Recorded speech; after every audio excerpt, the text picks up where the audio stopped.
Good morning, students. So today we are going to start the next topic, that is kingdom fungi.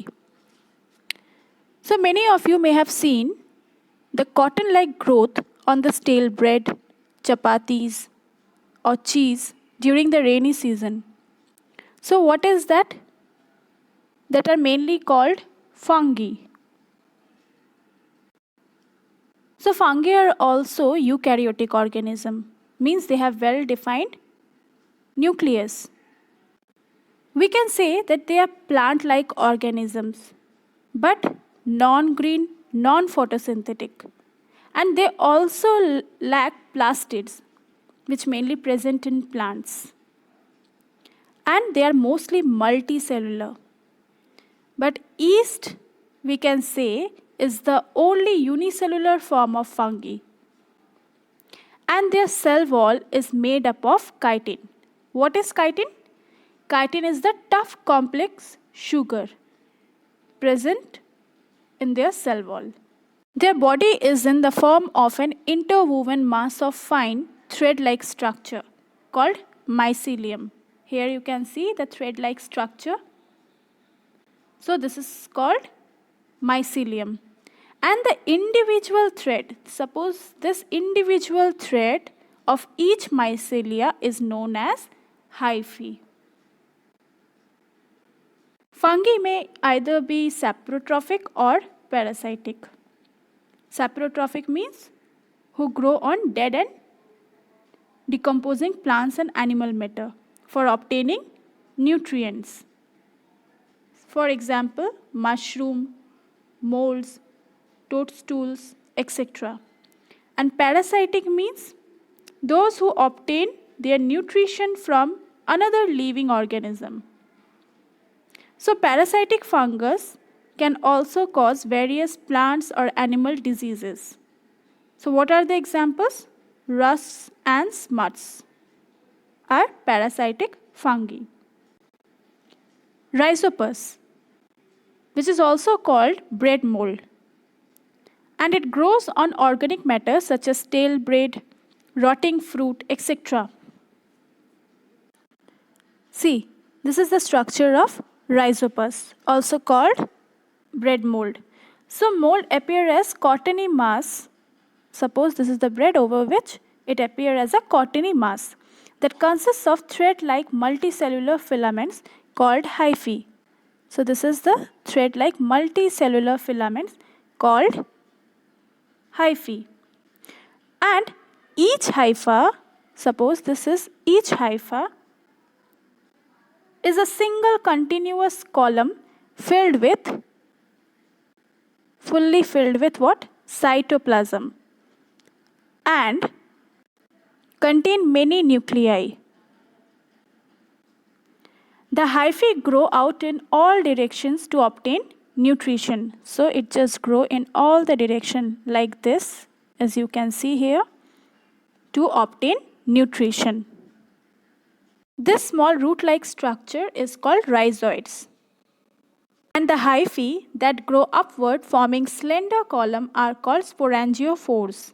The tip of each sporangiophore has oval-shaped structure called sporangium. And this sporangium bears spores. And when a sporangium splits open, hundreds of spores are released into the air. And on favorable condition or medium, these spores germinate and grow into new individual. Rhizopus is saprophytic, means it depends on dead and decaying material for nutrition. So the hyphae of the fungus function as microscopic tube that spread throughout the organic medium. Suppose this is the organic material on which the fungus has grown. So the hyphae first penetrate this organic material. So after penetrating into the organic medium, it secretes some enzymes, which just digest the food particles and convert it into simpler form. And the simpler form of the organic material can be easily taken up by the hyphae.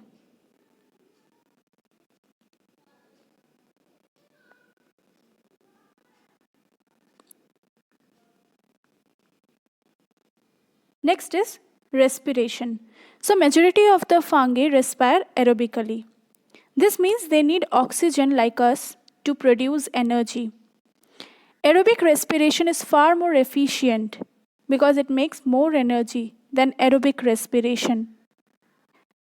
They grow in humid places where there is little or no sunlight and air. They draw oxygen from the pockets of air that are trapped within the medium on which they grow.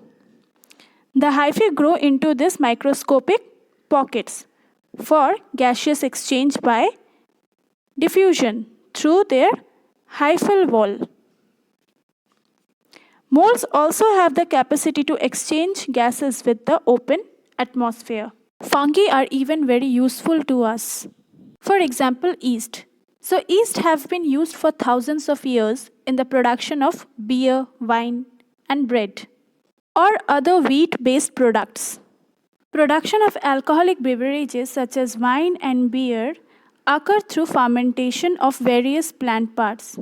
Fruits of grapes, stems of sugarcane, and grains of barley are some of the plant parts acted upon by yeasts. Many fungi are used to produce cheese of different varieties in which they impart flavor and texture to the cheese. Some fungi are cooked and eaten for their rich nutrient content, such as mushroom, morels, etc. Fungi are even used for medicinal purpose also, such as penicillium. It is an important fungus which is used for the preparation of antibiotics, such as penicillin and ampicillin. The fungi named Aspergillus niger is commercially used for the preparation of citric acid and gluconic acid. They even used to prepare soya sauce from soya beans.